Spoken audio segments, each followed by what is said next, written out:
Hello my dear friend and my dear student, मेरे इस YouTube channel में आप सभी लोगों का स्वागत है। मैं आप लोगों को इस समय बीए थर्ड सेमेस्टर का पॉलिटिकल प्रोसेस इन इंडिया प्रश्न पत्र के विषय में बता रहा हूं।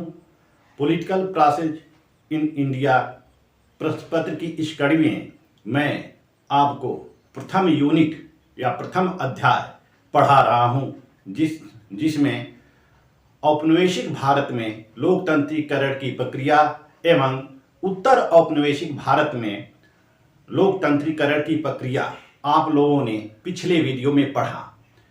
आज मैं आपको इस वीडियो में लोकतंत्र के आयाम के बारे में बताने जा रहा हूं और स्वतंत्रता के बाद से भारतीय राजनीतिक व्यवस्था को आकार देने वाले कारक कौन कौन से हैं, उन कारकों के बारे में मैं आप सभी लोगों को बताऊंगा, विश्लेषण करूंगा। तो आइए चलते हैं वीडियो की तरफ। लोकतंत्र के आयाम।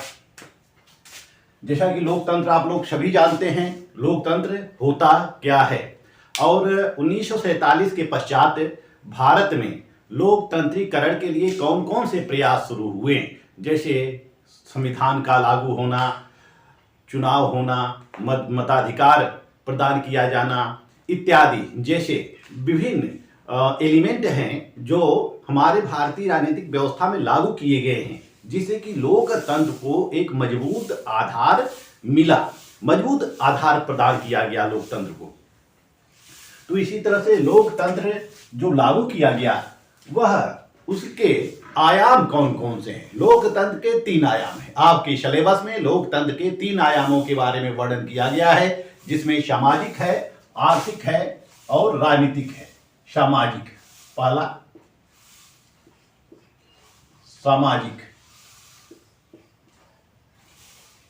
सामाजिक आयाम।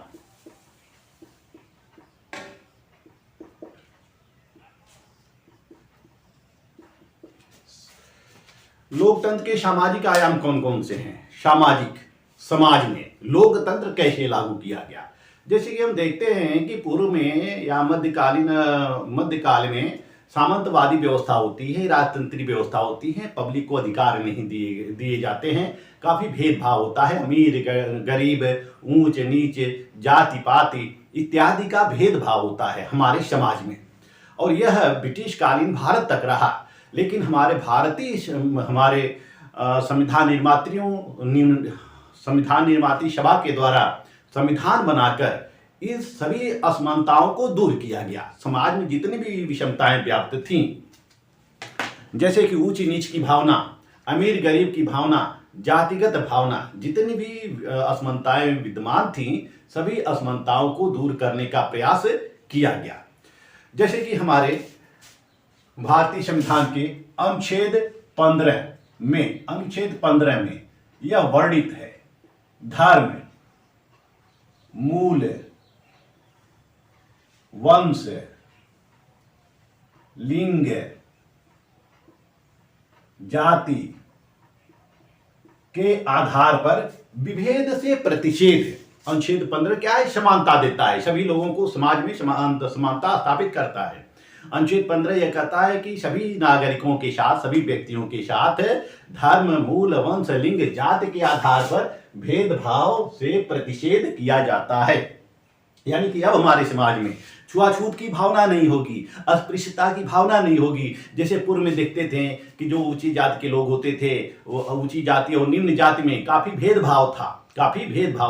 यानी कि जो खान पान का संबंध नहीं था और इसी तरह के अन्य संबंध नहीं थे।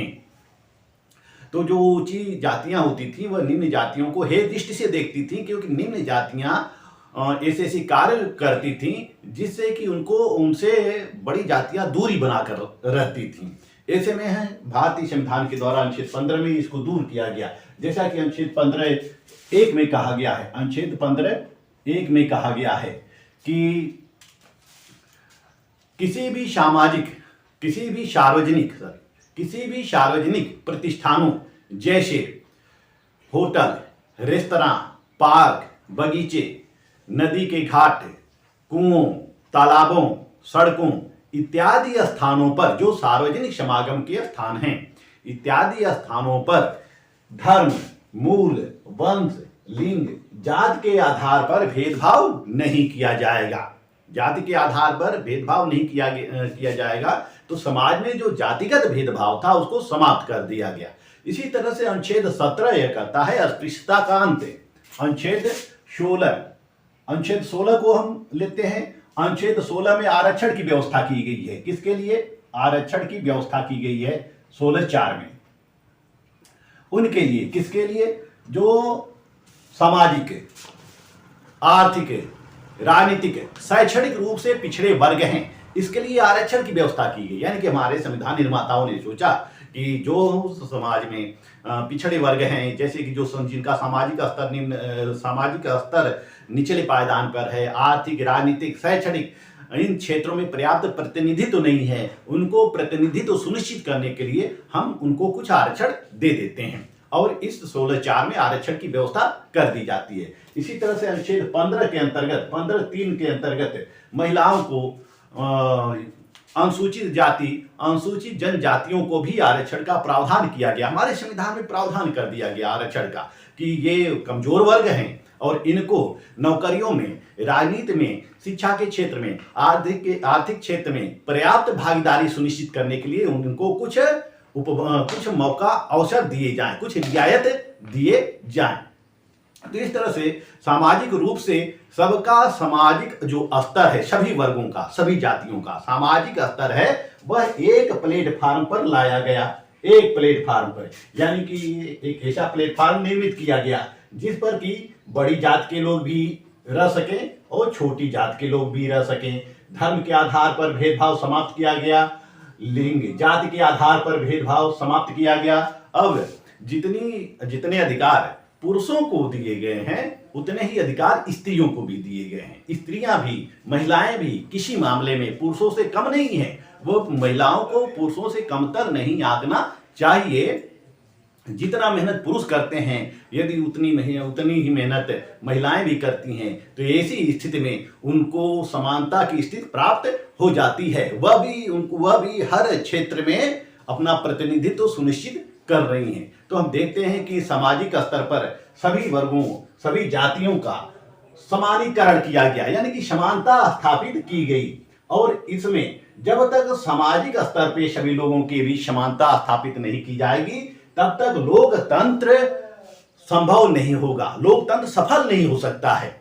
यानी कि समाज में जब तक सभी लोगों को समानता का अधिकार न दिया जाए, स्वतंत्रता का अधिकार न दिया जाए, लोगों के बीच भाईचारे की भावना न हो, तब तक लोकतंत्र की कल्पना करना मुश्किल होता है। तो लोकतंत्र में समाज में भी लागू किया जाना चाहिए।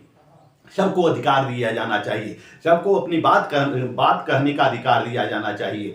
सभी व्यक्तियों को सामाजिक सेवा में भाग लेने के लिए सुनिश्चित अवसर दिए जाने चाहिए। तो इस तरह से सामाजिक परिप्रेक्ष्य में हम लोकतंत्र को देख सकते हैं। इसको हम सामाजिक लोकतंत्र कह सकते हैं, सामाजिक लोकतंत्र कह सकते हैं। जो दूसरा पॉइंट आता है वह है आर्थिक आयाम। आर्थिक क्षेत्र में लोकतंत्र,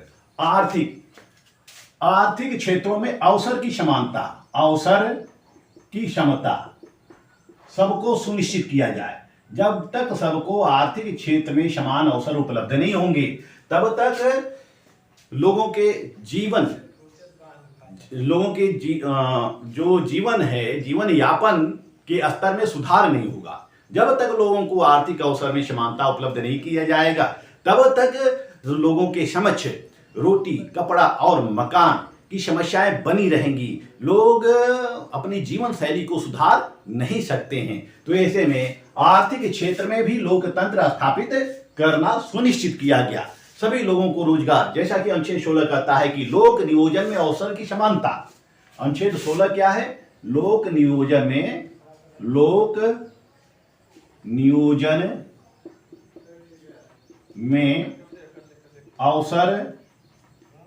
की समानता।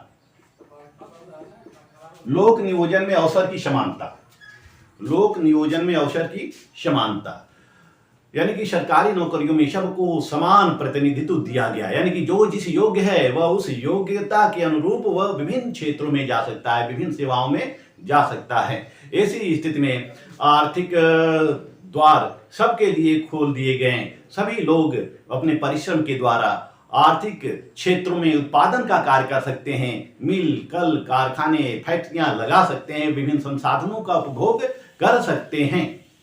क्योंकि जो पूंजी होती है वह पहले केवल कुछ ही व्यक्तियों के हाथों में निहित होती है, जिसको हम सामंतशाही या पूंजीवादी व्यवस्था कहते हैं। पूंजीवादी व्यवस्था कहते हैं, पूंजीवादी। और अब जो है, अब इस पूंजीवाद का विकेंद्रीकरण किया गया, यानी पूंजीवाद का विकेंद्रीकरण करना सुनिश्चित किया गया। जब तक पूंजीवाद का विकेंद्रीकरण नहीं होगा तब तक सभी लोग सुखी नहीं होंगे, संपन्न नहीं होंगे। तो आर्थिक आधार पर सबको आर्थिक क्षेत्रों में प्रतिनिधित्व सुनिश्चित किया गया। अब हम नेक्स्ट पॉइंट को देखते हैं, तीसरा,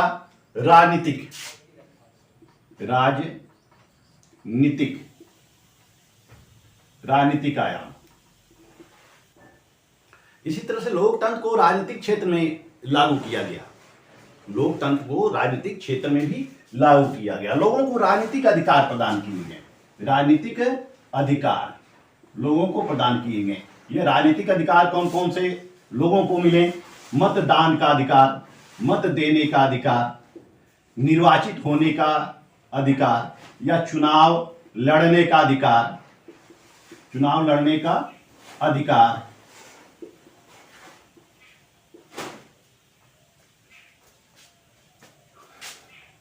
सार्वजनिक पद पाने का अधिकार, सार्वजनिक पद पाने का अधिकार,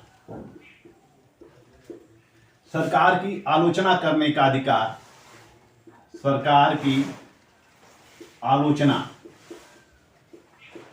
करने का अधिकार। इसी तरह से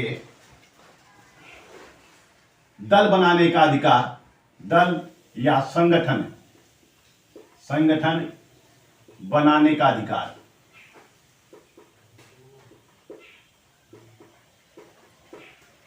ये सारे अधिकार लोगों को दिए गए राजनीति के क्षेत्र में, सभी नागरिकों को। यानी कि राजनीति के क्षेत्र में केवल धर्म, मूल, वंश, लिंग, जाति के आधार पर अब भेदभाव नहीं किया जाएगा। जैसा कि अनुच्छेद 17 कहता है कि अस्पृश्यता का अंत किया जाता है। यदि कोई किसी भी व्यक्ति के विरुद्ध छुआछूत करने का यह अपराध, इसको अपराध घोषित किया जाता है। छुआछूत को अपराध घोषित किया जाता है।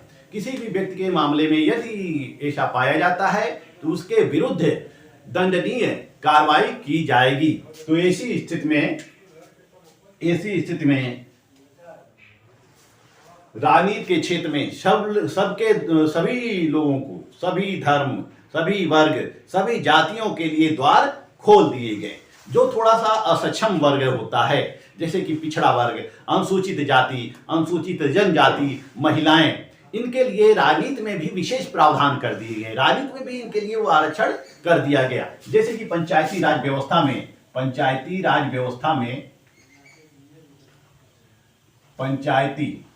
व्यवस्था में महिलाओं को 33% आरक्षण दिया गया। लोकसभा में भी आरक्षण का प्रावधान किया गया है 33%, जो कि विधेयक अभी लंबित है।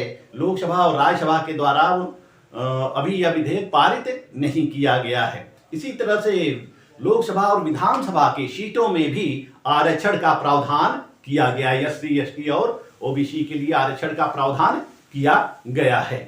तो हम देखते हैं कि पंचायती राज, इसका आरक्षण का सबसे अच्छा उदाहरण मिलता है पंचायती राज व्यवस्था में, जो कि पंचायती राज व्यवस्था में रोटेशन वाइज आरक्षण बदलता रहता है। कभी सामान्य वर्ग की सीट हो जाती है, कभी आरक्षित वर्ग की सीट हो जाती है। और आरक्षित वर्ग में कभी ओबीसी की सीट आती है, कभी एससी की सीट आती है, कभी एसटी की सीट आती है। रोटेशन वाइज आरक्षण मिलता रहता है, ताकि राजनीति में या सार्वजनिक क्षेत्रों में या चुनाव में सबकी भागीदारी को सुनिश्चित किया जा सके। तो ऐसे में सभी लोगों को मतदान का अधिकार दिया गया। मतदान का अधिकार सभी लोगों को, चाहे वह किसी धर्म के हों, किसी मूल के हों, वंश के हों, जाति के हों, लिंग के हों, चाहे स्त्री हो पुरुष हों, सबको मतदान का अधिकार दिया गया। सभी लोगों को चुनाव लड़ने का अधिकार दिया गया। सभी लोगों को सार्वजनिक पद पाने का अधिकार दिया गया। जैसे राजनीति में जो पद होते हैं वो पद सभी लोग पा सकते हैं, जिसकी योग्यता है, जिसकी क्षमता है, जिसकी काबिलियत है, अपनी काबिलियत के अनुसार सभी लोग पद पा सकते हैं। इसी तरह से सरकार की आलोचना करने का अधिकार भी सबको, यदि सरकार गलत करती है, किसी धर्म, जाति, वर्ग विशेष के विरुद्ध कार्रवाई करती है तो सरकार की आलोचना हम कर सकते हैं, यह हमारा राजनीतिक अधिकार है।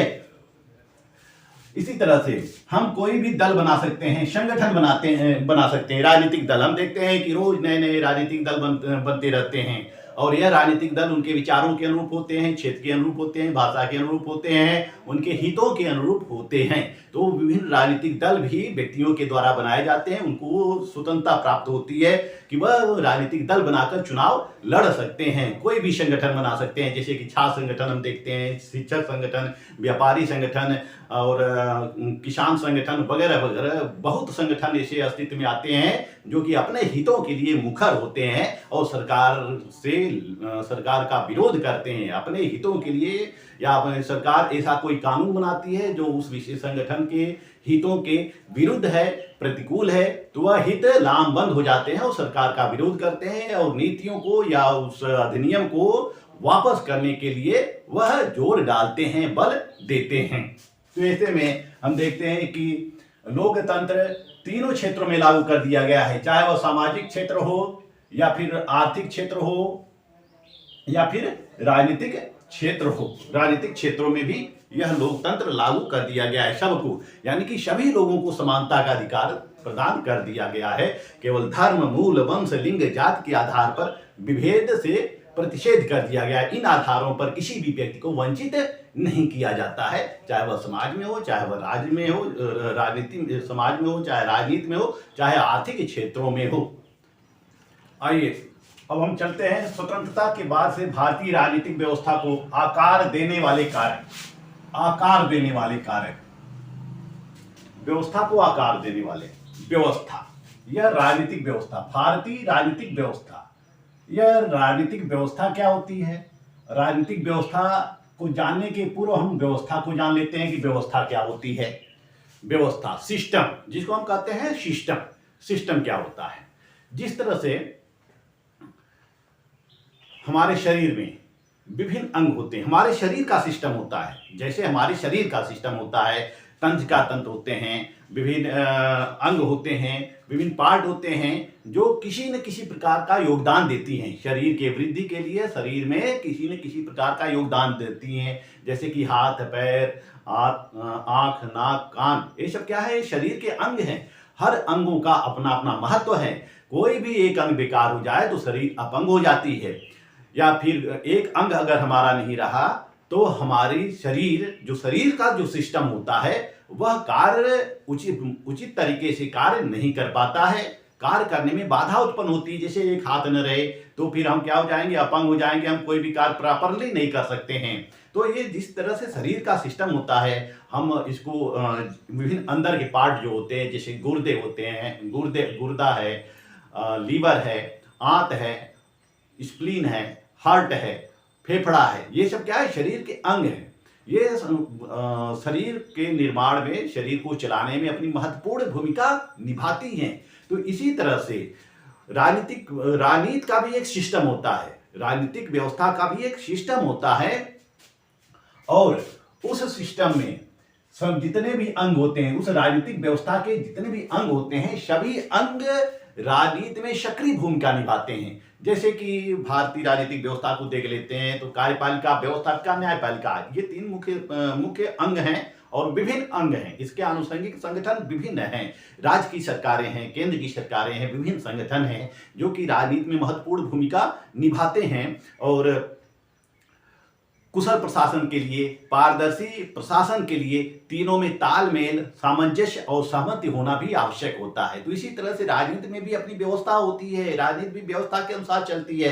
यदि राजनीति में सिस्टम न रहे तो फिर कोई भी राजनीतिक व्यवस्था अच्छी तरह से कार्य नहीं कर सकती, राजनीति में अच्छी तरह से कार्य नहीं किया जा सकता है। तो जो ये पूरा भारत है हमारा, हम जो पूरे भारत को देखते हैं, जम्मू कश्मीर से लेकर कन्याकुमारी तक, गुजरात से लेकर असम तक, इस पूरे भारत का एक सिस्टम है, केंद्रीय शासन व्यवस्था है। संघात्मक शासन व्यवस्था है और इसको हम अर्ध संघीय शासन व्यवस्था कर सकते हैं, यानी कि संघात्मक और एकात्मक दोनों का मिश्रण है, अर्थात अर्ध संघीय शासन व्यवस्था है, संसदीय शासन प्रणाली है। तो विभिन्न कार्यपालिका, व्यवस्थापिका, न्यायपालिका, विभिन्न जो अंग होते हैं इनके, राजनीतिक दल हैं, विभिन्न संगठन हैं, ये सब सिस्टम के अनुरूप कार्य करते हैं, या सिस्टम में रहकर ही कार्य करते हैं, सिस्टम के बाहर रहकर एक कार्य नहीं कर सकते हैं। तो राजनीतिक व्यवस्था को आकार देने वाले कारक कौन है? आजादी के बाद से अब तक हमारी राज्य व्यवस्था कैसे मजबूत हुई, कैसे यह एक आकार में परिवर्तित, इसको आकार दिया गया, उस आकार देने वाले विभिन्न तत्व हैं, विभिन्न तत्वों का योगदान है। जैसे कि भारतीय संविधान, यह भारतीय जो संविधान है, यह संविधान ने हमारे राजनीतिक व्यवस्था को आकार दिया। इस भारतीय संविधान में अनुच्छेद 1 से लेकर 395 तक विभिन्न संस्थाओं का वर्णन किया गया है, विभिन्न संस्थाओं की कार्य और शक्तियों के बारे में वर्णन किया गया है। तो इस भारतीय संविधान के अंतर्गत हम देखते हैं कि राष्ट्रपति की शक्तियों का उल्लेख है, प्रधानमंत्री की शक्तियों का उल्लेख है, संसद का उल्लेख है और न्यायपालिका का उल्लेख है, विभिन्न संस्थाओं का उल्लेख किया गया है जो कि भारतीय राजनीतिक व्यवस्था को आकार प्रदान करते हैं। दूसरा है भारतीय प्रस्तावना। भारतीय प्रस्तावना, हम प्रस्तावना को देखते हैं, प्रस्तावना भारतीय संविधान की जो प्रस्तावना है वह अपने आप में ही एक दर्शन है, यह संविधान का दर्शन है। हम प्रस्तावना को अगर पढ़ते हैं तो पूरे संविधान के बारे में जानकारी हो जाती है कि भारतीय संविधान निर्मात्री सभा किस प्रकार की शासन व्यवस्था चाहते थे। प्रस्तावना में कहा गया है, हम भारत के लोग भारत को संपूर्ण प्रभुत्व संपन्न लोकतांत्रिक गणराज्य बनाने के लिए उसके समस्त नागरिकों को सामाजिक, आर्थिक, राजनीतिक न्याय सुनिश्चित करने के लिए व्यक्ति की गरिमा, विश्वास, विचार, अभिव्यक्ति इत्यादि, ये सारे जो प्रावधान हैं हमारे इस प्रस्तावना में जोड़े गए हैं कि भारतीय संविधान किस प्रकार के भारत का निर्माण करना चाहती थी, कैसी राजनीतिक व्यवस्था का निर्माण करना चाहती थी। एक धर्मनिरपेक्ष, समाजवादी, लोकतांत्रिक, संप्रभु संपन्न, इस तरह इस प्रकार की भारत की स्थापना करना चाहती थी, इस तरह से राजनीतिक व्यवस्था देना चाहती थी। तो इसलिए सारे प्रावधान इस प्रस्तावना में जोड़ दिए गए। तीसरा है ब्रिटिश विरासत। ब्रिटिश विरासत, यह जो ब्रिटिश विरासत है, जैसे 1600 ईस्वी में ईस्ट इंडिया कंपनी भारत आती है, और जब 1600 ईस्वी में ईस्ट इंडिया कंपनी भारत आती है तो धीरे धीरे ब्रिटिश ईस्ट इंडिया कंपनी अपना साम्राज्य स्थापित कर लेती है। 1858 में बरतानिया हुकूमत आ जाती है, बरतानिया हुकूमत का शासन स्थापित हो जाता है, ईस्ट इंडिया कंपनी को भंग कर दिया जाता है। 1858 से लेकर 1947 तक बरतानिया हुकूमत का शासन होता है, यानी कि ब्रिटिश सरकार का शासन होता है। हम गुलाम होते हैं, किसके? ब्रिटिश सरकार के गुलाम होते हैं। तो ब्रिटिश सरकार भारत में शासन करने के लिए अनेक अधिनियम बनाए, जैसे कि 1861 का अधिनियम, 1892 का अधिनियम, 1909 का अधिनियम, 1919 का अधिनियम और अंतिम रूप से 1935 का अधिनियम उसने बनाया। अंतिम रूप से 1935 का अधिनियम उसने बनाया। 1935 का अधिनियम अंतिम रूप से उसने बनाया, 1935 का अधिनियम बनाया, और इस अधिनियम के द्वारा संघात्मक शासन की नींव डाली गई। भारत में संघात्मक शासन की नींव डाली गई और इस अधिनियम के तहत 1937 में फिर चुनाव संपन्न हुए। तो हमें कुछ ब्रिटिश विरासत मिली है, हमारी कुछ आज भी परंपराएं हैं, कुछ आज भी संस्थाएं हैं जो ब्रिटिश काल से चली आ रही हैं। तो जो ब्रिटिश विरासत मिली है, या ब्रिटिश सरकार ने या अंग्रेजों के द्वारा जिन संस्थाओं की स्थापना की गई, वह संस्थाएं आज भी अपने अस्तित्व में बनी हुई हैं। नेक्स्ट पॉइंट पे आते हैं हम, राष्ट्रीय एकीकरण। राष्ट्रीय एकीकरण, यह राष्ट्रीय एकीकरण जो है, क्योंकि जब तक हमारे पूरे शरीर में सामंजस्य स्थापित नहीं होगा, सहमति, एक दूसरे अंगों के बीच समन्वय स्थापित नहीं होगा, तब तक एकता की स्थापना नहीं हो सकता है। तो पूरे भारत में यह राष्ट्रीय एकता की स्थापना की गई, जैसा कि अनुच्छेद 1 में कहा गया है। अनुच्छेद 1 में कहा गया है कि India the state of union, यह क्या होगा? यूनियन होगा। यूनियन, यह राज्यों का संघ होगा, यह राज्यों का संघ होगा। किसका संघ होगा? राज्यों का। यानी कि यहां संघात्मक शासन की स्थापना की गई है, राज्यों का संघ होगा। और यह जो राज्य होंगे यानी कि यूनियन, इनका मतलब कि राज्यों का जो संघ बनाया गया है, राज्य उससे बाहर नहीं निकल सकते हैं, राज्य उस संघ से बाहर नहीं निकल सकते हैं। तो इस तरह से इस अनुच्छेद 1 के द्वारा राष्ट्रीय एकता कायम की गई है। और इस राष्ट्रीय एकता को कायम करने के लिए आजादी के पश्चात सरदार वल्लभ भाई पटेल ने भारत का एकीकरण किया। विभिन्न जो रियासतें भारत में, अनेक छोटी छोटी रियासतें थी, करीब 562 देशी रियासतें भारत में थी, उन रियासतों का एकीकरण किसके द्वारा किया गया? सरदार वल्लभ भाई पटेल के द्वारा किया गया, जिनको हम लौह पुरुष के नाम से जानते हैं। उन्होंने भारत के रियासतों के विलय में महत्वपूर्ण भूमिका मिलाई। भारतीय संघ में रियासतों के विलय में महत्वपूर्ण भूमिका मिलाई। भारत का एकीकरण किया ताकि एक केंद्रीकृत सरकार की स्थापना हो सके और सारी शक्तियां केंद्र सरकार के अधीन ही कार्य कर सकें। आज भी हम देखते हैं कि आज निचले स्तर पे राज्य की सरकार है तो उच्च स्तर पे केंद्र की सरकार है। हमारी भारत सरकार जो है वह सबसे मजबूत है, संप्रभु सरकार है। समायोजन एवं सहमति का सिद्धांत। समायोजन और सहमति का सिद्धांत, यह समायोजन और सहमति का सिद्धांत है। जब भारतीय संविधान निर्मात्री सभा संविधान का निर्माण कर रहे थे तो उन्होंने एक ऐसे संविधान की नींव रखी थी जिसमें कि सभी लोगों का समायोजन हो सके और सहमति हो सके। यानी केवल बहुमत का अत्याचार न हो, बहुमत का अत्याचार न हो, केवल मेजोरिटी की सरकार न बने, या विधेयक जो पारित हो रहा है उस विधेयक में केवल बहुमत को न देखा जाए बल्कि अल्प मतों के सहमति का भी देखा जाए। तो यह इस भारतीय राजनीतिक व्यवस्था में जो अल्प मत के लोग होते हैं उनके भी समायोजन का ध्यान, उनके विचारों के समायोजन का ध्यान रखा जाता है, उनके सहमति के सिद्धांत का पालन किया जाता है। तो यह समायोजन और जो सहमति का सिद्धांत है यह हमारे भारतीय राजनीतिक व्यवस्था में लागू होता है और यह भारतीय राजनीतिक व्यवस्था को एक आकार प्रदान करता है ताकि सभी वर्गों का, सभी जातियों का, पूरे भारत के सभी निवासियों का कल्याण हो सके, क्योंकि वह एक ही राजनीतिक व्यवस्था के अधीन रहते हैं। आधुनिकीकरण, ये जो आधुनिकीकरण है यह महत्वपूर्ण पहलू है। हम पूर्व की व्यवस्था को देख सकते हैं। पूर्व में सामंतशाही व्यवस्था होती है, राजतंत्री व्यवस्था होती है, फिर ब्रिटिश काल आता है जिसमें कि बरतानिया हुकूमत का राज होता है। वह अपने अधिकारियों और कर्मचारियों के माध्यम से भारत पर शासन करते हैं।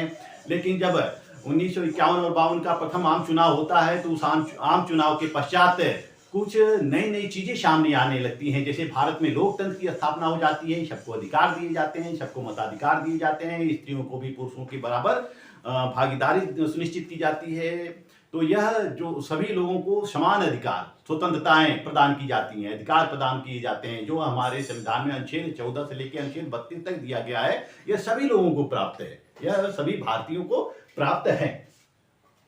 तो इस तरह से आधुनिकीकरण जब आता है तो राजनीतिक व्यवस्था में नई चीजें प्रवेश करती हैं, राजनीतिक व्यवस्था में नई चीजें प्रवेश करती हैं और जो राजनीतिक व्यवस्था होती है वह नए चीजों को, नए सिस्टम को एडाप्ट करते हैं। तो राजनीतिक व्यवस्था में यह भी एक राजनीतिक व्यवस्था का निर्माण करने के लिए यह जो आधुनिकीकरण है, मॉडर्नाइजेशन है, यह भी एक महत्वपूर्ण आधार प्रदान करता है, यह भी एक शेप प्रदान करता है कि राजनीतिक व्यवस्था, जैसे कि जो वर्तमान सरकार है, ब्रिटिश काल के जितने भी अधिनियम बने थे अधिकांश अधिनियमों को इसने समाप्त कर दिया और समाज के अनुरूप, देश काल परिस्थितियों के अनुरूप नए अधिनियमों की रचना होती है, नए कानूनों की रचना होती है। कुछ ऐसी संस्थाएं होती हैं जो बहुत कई दशकों से चली आ रही होती हैं, जैसे कि योजना आयोग कई दशकों से चली, 1950 से योजना आयोग चली आ रही थी, लेकिन वर्तमान सरकार ने इस योजना आयोग को समाप्त कर दिया। जब 1914 में बीजेपी की गवर्नमेंट बनती है तो योजना आयोग को समाप्त करके उन्होंने नीति आयोग इसके जगह पर रख दिया। इसी तरह से कुछ संस्थाएं जो पुरानी हो जाती हैं, बेकार हो जाती हैं, उनको समाप्त कर दिया जाता है और नई परिस्थितियों के अनुरूप नई संस्थाओं का, नई अधिनियमों का गठन किया जाता है। तो आधुनिकीकरण जो होती है यह भी भारतीय राजनीति में को एक शेप प्रदान करती है। शेप मार्कर खत्म हो गया है लगता है, शेप प्रदान करती हैं। अब नेक्स्ट पॉइंट पे आते हैं हम, धर्म। धर्म। भारतीय राजनीति में धर्म भी प्रभावी भूमिका निभाता है। यह भारतीय राजनीति को प्रभावित करने वाला यह महत्वपूर्ण कारक है। धर्म भारतीय राजनीतिक व्यवस्था को, हमारे देश में विभिन्न धर्म हैं, जैसे हिंदू, मुस्लिम, सिख, ईसाई, जैन धर्म, बौद्ध धर्म, पारसी, विभिन्न धर्म हैं। लेकिन विभिन्न धर्म होते हुए भी सबकी एक राष्ट्र के प्रति आस्था है। वह क्या है? भारत है। भारत के प्रति आस्था है। तो धार्मिक आधार पर भी कभी कभी भेदभाव किया जा सकता है। जैसे कि 1947 में जब भारत और पाकिस्तान का विभाजन होता है तो धार्मिक आधार पर होता है। मुसलमानों के लिए पाकिस्तान का गठन किया गया और यहाँ जो भारत होता है इसमें हिंदू रह गए, यानी कि पाकिस्तान का जो विभाजन होता है, पाकिस्तान का गठन होता है, वह धार्मिक आधार पर होता है, सांप्रदायिक आधार पर होता है। और इसमें सभी नेताओं की सहमति होती है, चाहे वह महात्मा गांधी हो, चाहे जवाहरलाल नेहरू हो, चाहे कोई भी नेता हो, सभी नेताओं की सहमति होती है। तो इसी तरह से हमारे भारतीय संविधान के अंतर्गत जो राजनीतिक व्यवस्था होती है उसमें जब कोई कानून बनाया जाता है तो धार्मिक लोगों की या धार्मिक पुरोहितों की सहमति ली जाती है। यदि धर्म के विरुद्ध उनकी कानून बनाया जाता है तो उन धार्मिक समुदायों की भी सहमति ली जाती है। तो धर्म भी राजनीति को प्रभावित करता है। धर्म भी राजनीति को प्रभावित करता है। नेक्स्ट है जाति। यह जाति की भूमिका जो होती है वह बहुत ही प्रमुख है भारतीय राजनीति के अंतर्गत। जाति की भूमिका बहुत ही प्रमुख होती है। यह जो जाति जो होती है यही भारतीय राजनीति व्यवस्था को प्रभावित करती है, सबसे ज्यादा प्रभावित करती है। जैसा कि हेराल्ड गौल्ड ने कहा है,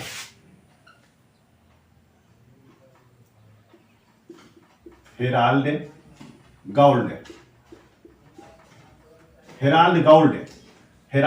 ने कहा है कि राजनीति का आधार होने के बजाय जाति उसको प्रभावित करने वाला एक कारक है। राजनीति का आधार होने के बजाय जाति क्या है? उसको प्रभावित करने वाला कारक है। इसी तरह से शुभ विख्यात विद्वान रजनी कोठारी कहते हैं कि जाति व्यवस्था राजनीतिक संगठन का आधार बन गया है। ये जो जाति व्यवस्था है राजनीतिक संगठन का आधार बन गया है। इसी तरह से प्रोफेसर श्री एन निवासन करते हैं कि संख्या के दृष्टि से बड़ी बड़ी जातियां तो जिला और राज्य स्तर पर राजनीतिक दबाव गुट बन गए हैं। यह जो जाति है यह क्या है? जिला स्तर पे, राज्य स्तर पे यह क्या है? एक दबाव गुट की भूमिका में आते हैं। तो हम देखते हैं कि इस जाति की भूमिका भारतीय राजनीति में प्रमुख होती है। हम चुनाव के समय देख सकते हैं, चुनाव में जितनी भी पार्टियां होती हैं वह पार्टियां जो टिकट बांटती हैं वह जातिगत आधार पर बांटती हैं। जैसे कि जिस विधानसभा में या लोकसभा में जिस जाति की प्रमुखता होती है, जिस जाति का वर्चस्व होता है, तो ये राजनीतिक दल प्रायः उसी जाति के कैंडिडेट को टिकट देते हैं, उसी जाति के व्यक्ति को उम्मीदवार बनाते हैं। तो ये जाति क्या है? भारतीय राजनीति में प्रमुख तत्व है। यह भारतीय राजनीतिक व्यवस्था को एक आकार प्रदान करती है और साथ ही साथ इसमें सभी जातियों के समायोजन का भी सिद्धांत कार्य करता है। क्षेत्रीयता को हम देख सकते हैं। क्षेत्रीयता भी भारतीय राजनीति को प्रभावित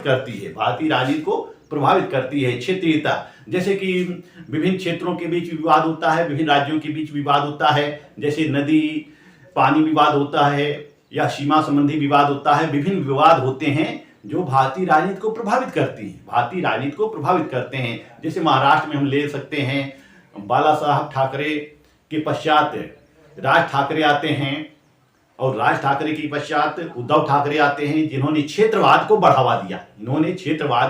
बढ़ावा दिया।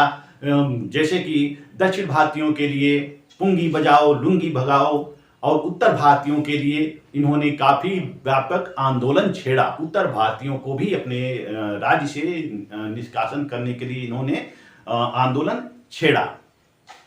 तो इस जो क्षेत्र के आधार पर भी, जैसे भाषाई आधार पे, धार्मिक आधार पे या क्षेत्र के आधार पे, भौगोलिक आधार पर भी राज्यों का बंटवारा होता है। जैसे कि उत्तर प्रदेश से भौगोलिक आधार पर ही उत्तराखंड का निर्माण किया गया। इसी तरह से बिहार से झारखंड का निर्माण किया गया। मध्य प्रदेश से छत्तीसगढ़ का निर्माण किया गया। तो भौगोलिक आधारों को देखते हुए भी राज्यों का सृजन किया जाता है, गठन किया जाता है। तो ये जो क्षेत्रीयता है यह भी राजनीति को प्रभावित करती है। नेक्स्ट पॉइंट आते हैं भाषा।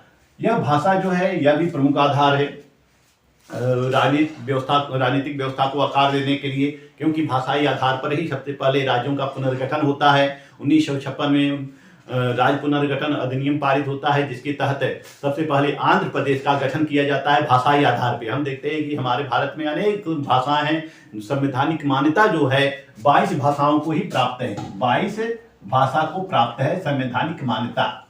यह 22 भाषाएं हैं जो हमारे संविधान में इनको मान्यता प्रदान की गई है।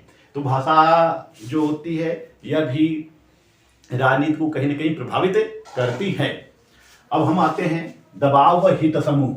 दबाव व हित समूह, ये जो दबाव और हित समूह होते हैं यह भी राजनीति को प्रभावित करते हैं या राजनीतिक व्यवस्था में यह भी बहुत बड़ा योगदान देते हैं। जैसे कि विभिन्न दल होते हैं, राजनीतिक दल तो होते ही हैं, इसके अलावा विभिन्न दबाव गुट होते हैं, जैसे कि शिक्षक संघ, छात्र संघ, किसान संघ, मेडिकल एसोसिएशन, व्यापारी संघ, मजदूर यूनियन, बैंक एसोसिएशन वगैरह वगैरह विभिन्न संगठन होते हैं जो सरकार पर दबाव डालते हैं और अपने पक्ष में नीतियां बनवाने का कार्य करते हैं, बनवाने का प्रयास करते हैं। विभिन्न दबाव समूह होते हैं, विभिन्न हित समूह होते हैं जो समय समय पर प्रदर्शन करते हैं और सरकार पर दबाव डालते हैं। दबाव डालकर वह अपने पक्ष में नीतियां बनवाने का प्रयास करते हैं।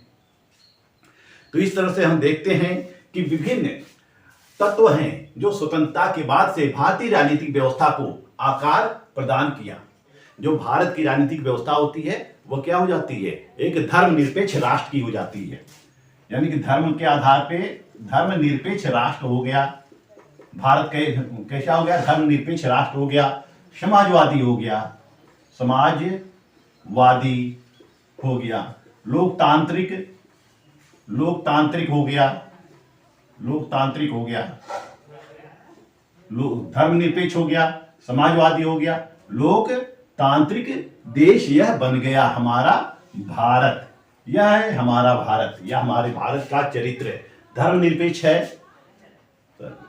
धर्मनिरपेक्ष है, समाजवादी है, लोकतांत्रिक है और संपूर्ण प्रभुत्व संपन्न है, यानी कि प्रभुता संपन्न है, संपूर्ण प्रभुत्व संपन्न भी है। तो इसी तरह से विभिन्न तत्व हैं जो भारत को एक आकार प्रदान किए, भारतीय राजनीतिक व्यवस्था को आकार प्रदान किए। इस वीडियो के अंतर्गत मैंने आपको BA third semester political process in India प्रश्न पत्र से पहले अध्याय को बताया। आज ये प्रथम अध्याय या फर्स्ट यूनिट समाप्त होता है। फिर अगले वीडियो में मैं आपको नेक्स्ट यूनिट पर ले चलूंगा। मेरा वीडियो आपको अच्छा लगे तो मेरे चैनल को लाइक, सब्सक्राइब और शेयर करते रहिए। मैं बीए थर्ड सेमेस्टर से आपको नए नए अध्यायों से अवगत कराता रहूंगा। मिलते हैं फिर अगले वीडियो में, तब तक के लिए धन्यवाद।